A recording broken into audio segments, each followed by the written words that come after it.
How to restrain a dog. At times, you may find it necessary to restrain your dog. Sometimes it's as simple as scooping your dog up into your arms or attaching a leash to your dog's collar. In other cases, a little more restraint is needed to give medications, to trim nails, or to keep an injured dog safe from further injury. In all cases, safety of all humans and dogs involved is of the most importance. Method 1. Applying light restraint. 1. Use verbal restraint first. Many dogs know obedience commands. Of course, you will know if your own dog knows commands such as sit, down, stay, and no. Communication can sometimes be the key to better understanding and a problem solved. Verbal restraint is very valuable in those instances where a dog might get loose and start running. A well-trained dog can be recalled with come if it is running towards danger. Proper training at an early age can help you gain this valuable restraint over your dog. Use verbal communication first, but it can also be combined with other restraint techniques. 2. Use a collar to restrain your dog. Collars can be used to restrain dogs if the animal just needs general restraint. However, collars can be slipped out of, as dogs can twist trying to get away and hurt themselves or the people handling them. Never hold the collar around the neck of a dog with protruding eyeballs, like pugs. If they struggle, you can literally cause their eyeballs to pop out of the socket, injuring the eyes, and in extreme cases, causing blindness. 3. Use a harness to restrain your dog. Harnesses, which fit around the dog's chest in front of and behind the front legs, are a great choice for restraint. They do not put pressure on the dog's neck like a collar does. This is a big plus for dogs with trachea that collapse or for dogs that pull very hard when on the leash. A dog is less likely to slip out of a harness than they are with a collar. In general, a harness gives a more secure and safer hold on a dog. Method 2. Applying full restraint. 1. Avoid common mistakes. If a dog needs some serious restraint, there are some things you should avoid for your own safety. These include: never put your face at the dog's level without absolute control over its head. You can get bit that way. Don't expect an injured dog to behave as it normally does. An injured dog can bite out of pain and fear even its beloved owner. Do not attempt to restrain a dog if you do not feel confident in how to do it. 2. Muzzle the dog. Gauze can be used to muzzle a dog in a pinch.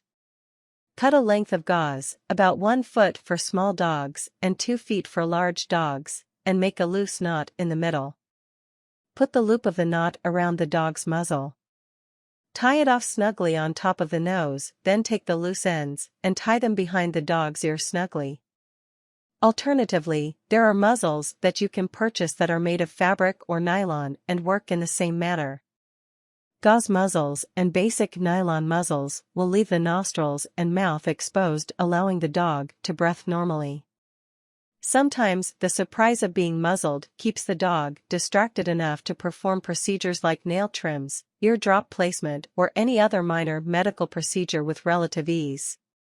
If you have a pushed-in-face dog, like a pug, you can use a thick towel as a temporary muzzle. Fold the towel into a rectangle and place the center part on the mouth, with the ends twisted snugly around the neck. If you do this, you must make sure the dog is able to breathe out the nose, and be sure not to apply too much pressure to the neck. If the dog struggles too much, abandon this technique and consult your veterinarian for advice. 3. Restrain the dog. Dogs can be restrained while they sit or stand by placing one of your arms underneath the neck, so the dog's neck rests on your elbow. Then your other arm should be placed around the dog to draw the dog's body close to your body. Alternatively, the arm can be placed under the dog's belly to keep it standing. To lay a larger dog on its side, have the dog stand in front of you. With your arm near the head of the dog, reach around to grab the lower front legs together. Place your index finger between the legs. With your other hand, do the same to the back legs. In one motion, gently lift the dog and let it slide to the ground onto its side using your body as a slide for the dog. Then you will need to place your forearms on the neck and body of the dog to gently hold the dog on the floor or counter. During this, the dog may struggle, so you need to have a firm grip on the dog and move quickly before the dog starts to struggle. If you do not think you're capable of this, have your veterinarian or veterinary technician demonstrate this technique to you first. 4. Ask your veterinarian or veterinary technician to demonstrate these restraint techniques. Veterinarians, and the people who work in veterinary offices, are well versed in restraint techniques. Ask for advice the next time you are at the vet.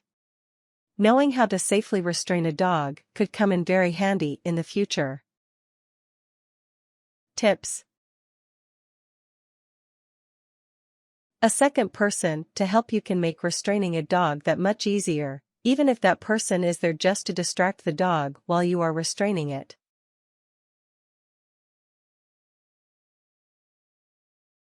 Warnings: always be aware of where you are in relation to the dog's mouth. This will help you to prevent being bit either intentionally or accidentally. It is a good idea to have a backup restraint plan in case your first one fails.